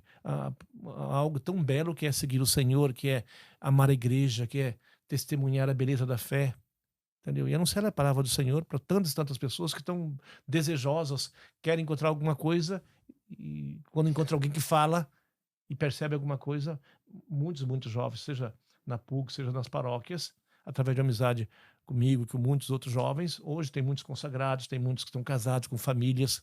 Aliás, muitos se casam e foi... Copacabana, por exemplo, 2 ou 3 pessoas que me encontraram até, posso até dizer o nome, Natasha e Luciana, que hoje estão casadas com 2, 3 filhos e me tem como pai, né? E agora tem os filhos, quando eu vou visitá-los, aí fala, esse aqui é o vovô, tá? É bonito, porque você acaba gerando um punhado de filhos. Claro. Como padre, como bispo, e como casados. Dom Felipe é o bisavô. Bisavô, exatamente. A experiência é bonita. E vejo também, atualmente, lá nós somos 8 bispos, com Dom Rani 9, a experiência tão bonita que a gente faz de amizade, de juntos caminharmos, de nos ajudarmos. Sabe, uma experiência maravilhosa no relacionamento com os bispos, uma coisa muito familiar mesmo, muito de partilhar a vida, de fazer as coisas juntos. Mas aí o senhor falou imensa. Assim, eu sempre disse sim, né? Eu me identifico assim, porque eu também... Assim, para mostrar que não é só para quem também está vendo, falando assim, mas isso serve para quem vai a vocação para ser padre. Não, a minha vocação era o matrimônio e eu também sempre disse sim para o Senhor. Sim. Quando eu estava ali rezando e o Senhor falou, o seu marido é o Bertaldo, eu fiquei assim pensando, eu falei, eu disse sim. E assim, e foi como eu vejo uma felicidade genuína no Senhor em ter se tornado sacerdote, ou ser bispo e servir a igreja, a gente tem essa felicidade no casamento. Sim. Porque é dar o sim a Deus, porque Deus sabe que aquilo vai fazer a gente na feliz. Vocação. Exatamente. E, aliás, permite-me dizer uma coisa, hoje em dia as pessoas casam e muitas vezes não querem ter filhos, porque querem viajar, fazer 1000 coisas. Como é diferente quando uma pessoa se casa porque se deu conta que através do matrimônio constrói a igreja. Entendeu? Gerando os filhos e educando os filhos na fé. Por isso que eu falo sempre, tem 2 vocações, entendeu? Que Deus nos dá. A primeira vocação, e a vocação é sempre um chamado de Deus para construir o reino de Deus. Jesus nos chama para construir o reino de Deus. A primeira forma para construir o reino de Deus, para construir a igreja, é a vocação matrimônio. 2 pessoas se encontram, se apaixonam, fazem um caminho bonito de fé e se dá conta, cara, mas com esse homem eu vou até o final do mundo, com essa mulher eu vou até o fim do mundo. Sinal claríssimo da vocação. Se casam, geram os filhos, educam os filhos na fé, construindo igreja. Ou tem outro tipo de vocação. Outro tipo de vocação que a gente é igual ao seu pai. Lá tem que... Não existe a possibilidade de não ir à missa. Essa possibilidade não existe. Não. Lá, a gente é igual ao seu pai, dali do teu pai. Essa possibilidade não tem. E a outra vocação, o Senhor chama alguns para um relacionamento direto com ele, sem nenhuma mediação. para dar a vida por ele e testemunhá-lo com a própria forma de vida, que é aquilo que a gente chama de vida celibatária ou a virgindade, que a própria forma de vida já é um grande testemunho, para estar totalmente disponível para testemunhá-lo, para construir o reino de Deus. Então, duas vocações maravilhosas, a vocação à consagração, sacerdote, freiras, padres, etc., e leigos consagrados, e pessoas que se casam e vivem uma vida santa, seguindo a igreja, criando os filhos, educando os filhos. Uma maravilha isso. Até essa frase é importante, quer dizer, construindo a igreja, porque os padres precisam vir dessas famílias. Eles não vão vir de outro canto. Não vem de Marte, não surge do nada. O senhor saiu de uma família católica. É isso aí. Não é? Os seus em que os pais iam à igreja. Iam à igreja, pessoas boas. E assim, e olha que serviço os seus pais prestaram a Deus. Porque, além deles terem gerado um filho que se tornou sacerdote, esse filho é um dos que podem dar continuidade à igreja, porque é um bispo. Porque senão não há transmissão. O senhor pode ordenar um bispo. Mas explica para e o as senhor pessoas pode ordenar um exatamente o que padre. você está querendo dizer. O que eu estou dizendo é que o padre não vem de Marte, ele vem em primeiro lugar dos pais, da sua família, né? Precisa de um homem e de uma mulher ter filhos para poder gerar filhos para Deus, né? E daí sim ter essa vocação da consagração. Depois, além disso, o Dom Paulo, como bispo, ele, se acabassem todos os outros bispos do mundo, sobrassem ele, a igreja continua, porque tem um bispo, para poder fazer a transmissão de sucessão dos apóstolos. Porque para ordenar, um outro bispo, precisa de um bispo. Não, e para ter um padre não, também. Mas antes de ter um padre, se só tivesse ele de bispo no mundo e que tivesse que fazer outros bispos, ele tem a possibilidade de fazer. Né? E depois ordenar os padres e ordenar os diáconos. Então, assim, o que essa família fez, o que esse pai, graças a Deus, que levantava os filhos cedo, colocava a escova com a pasta e dava cascudo ali na hora da missa e mandava prestar atenção, né, e que implantou a fé, fez com que um de seus filhos pudesse ser alguém que pode permanecer a Igreja Católica viva no mundo. As pessoas têm que ter... eu acho que elas não têm a ideia dessa profundidade, né? Dessa dimensão, que um bispo, um único bispo, mantém a igreja. Né? Em última análise, não tivesse mais ninguém. Ele se transformou no bispo de Roma, no sucessor de Pedro lá. Porque o que acontece? Enquanto bispo de Roma, o Papa é tal qual o Dom Paulo. Sim. Exatamente, tal e qual. Só que o bispo de Roma tem um luz petrino, tem uma primazia de ser o chefe da Igreja Universal. Então, assim, olha a importância de uma família, e eu dizia muito isso aqui durante a Quaresma. Duas coisas. A primeira, que padre não vem de Marte e vem de família, né? De um homem e de uma mulher que se casam e fruto daquele amor tem um filho. A segunda coisa, que não é um padre nem um bispo que faz um pix todo mês para cada paróquia para sustentar as paróquias. Que quem deve fazer isso também são as famílias católicas, que devem dar o seu dízimo e devem dar a sua oferta e devem ajudar a sustentar aquilo. Se você pega o livro de Tobias, o início dele diz matrimônio e patrimônio a serviço do reino. Matrimônio e patrimônio a serviço do reino. Isso é importante. Isso só se faz com família, não se faz de outro jeito. Desculpa aí se eu, não, tranquilo. Se eu falei uma coisa errada. Não falou não. Mas é isso mesmo? Tá. É mais ou menos esse caminho? Matrimônio e patrimônio, para eu ter novidade. Eu gostei disso. É verdade. Claro. Tá no início do porque a igreja é uma vida, tá? É uma comunidade. Por que colaborar? Imagine, se você tem uma família, você colabora. É isso, uma grande família. E essa família tem que ser sustentada, tem que ser cuidada. Então, nada mais razoável do que... As pessoas não podem imaginar que o Dom Arani faz um pix para cada paróquia e para cada capela no final do mês. Isso não pode ser assim. Mas já eu conheço uma pessoa esclarecida, que mora na Zona Sul, marido com alto cargo, esclarecida mesmo. Ela virou para mim e falou assim, mas o santuário não é sustentado pela arquidiocese? Eu falei, não, claro que não. Nenhuma igreja é sustentada pela arquidiocese. As igrejas, elas têm que se sustentar Como é que Dona Aninha vai ficar mandando pix pra cada igreja? Quantas igrejas Não, são? então o Papa, no final do mês, ele manda um pix geral pro mundo, e aí cada cardeal distribui cada... Não existe gente. isso. As Então, a pessoas não ideia têm essa central é noção. essa, que se você é católico, pertence a uma paróquia, uma igreja, é como uma grande família. A família tem que ser sustentada, entendeu? E depois, para quem é católico e entende o que é ser católico, significa que faz parte de um corpo vivo. E no Claro. corpo vivo, todos colaboram, todos se ajudam, porque a igreja não é um ente abstrato, é feita de rostos e pessoas, de uma comunidade. Essa comunidade tem que ser cuidada, tem que ser sustentada, evidentemente. Então, nós agora vamos receber a imagem peregrina de Nossa Senhora de Fátima, que vem de Portugal. Muito bem. Logo no pós-guerra, nós temos um livro aí, que aqui, graças a Deus, é um centro de estudos da mensagem de Fátima, em que a imagem peregrina, ela vai pela Europa e pela África. Aclamada em todos os lugares de Nossa Senhora de Fátima, multidões e multidões e multidões. Se nós voltarmos a metade, pelo menos, desses países, e nós estamos fazendo um estudo nesse momento sobre isso, igrejas desacralizadas. Qual a razão de igrejas desacralizadas? Isso parte diretamente das famílias. Das famílias que deixaram de ter seus filhos, das famílias que deixaram de sustentar a sua própria família, chamada igreja. Essa é a razão, entre tantas.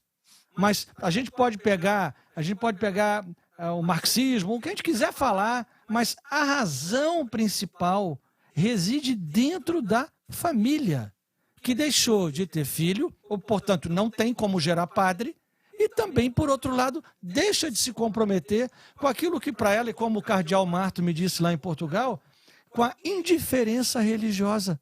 Para ela tanto faz como tanto fez. Tem que ter o encontro pessoal.